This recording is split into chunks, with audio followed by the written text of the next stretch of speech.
Mike Robertson again, creator of Storytime Salsa. The premise of the salsa is the name, Storytime Salsa. So I'm saving a lot of stories. Believe me, I have plenty. I can never run out. I'm saving my stories to go onto the sides of my jars for snippets, which will then be on the website in its full form, and then all those stories will be archived there. But I figured I might as well tell you one more story. Since we were talking about tomatoes, this one kind of has a roundabout tomato in it.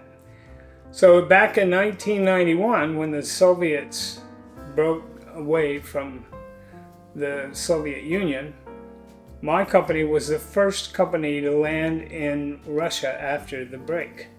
So we were flying into Siberia, and we were going as a commercial flight, but we were on our way to pick up an air ambulance patient. This made our routing significantly shorter, cheaper fuel, and we were able to now see a part of the world that had not been open to us earlier. So we landed there in the middle of a snowstorm, got to the ramp, and unbeknownst to me, they had no de-icing trucks. But what showed up was a truck full of little grandmothers who all jumped up onto the wing of the airplane with their brushes and their snowshoes and their pails, and they brushed all the snow off of the wings. We wanted a quick turn, so we ran inside. We were going to try and buy something. Nothing. There was nothing on the shelves. So I did notice behind the desk one bottle of what appeared to be ketchup. So I bartered 2 or 3 packs of Marlboro Reds for a bottle of ketchup. When I saw that bottle of ketchup, it was full of bubbles. Looked like something like this, but there's no telling how long it had been there. I took it, threw it in our bags, and went on our way. We got back to our home base. I gave it to the night dispatcher who worked from 7 p.m. to 7 a.m. every night. He put it up on the shelf behind his head.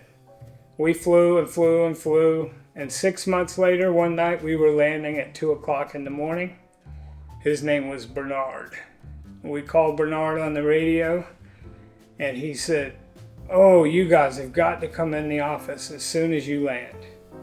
Well, I had no idea what he was talking about. So we landed, we pulled up, we walked into the office, and there was what appeared to be blood all over the walls, on the chair, and down on the seat where Bernard sat. Now, Bernard was known to sleep a little bit at night.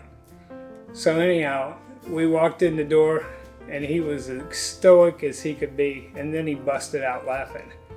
And I said, "Bernard, what happened?"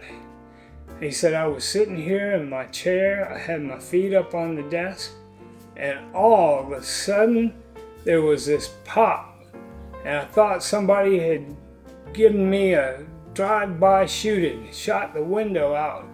And he says, "The next thing I know, there's glass everywhere and blood everywhere, and I jumped up to see where I'd been hit, and then it turned out to be that bottle of ketchup that had been sitting there for 6 months. No telling how long it had been sitting on that shelf over there in Siberia.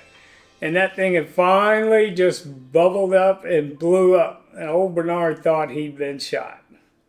I'll tell you another story another time.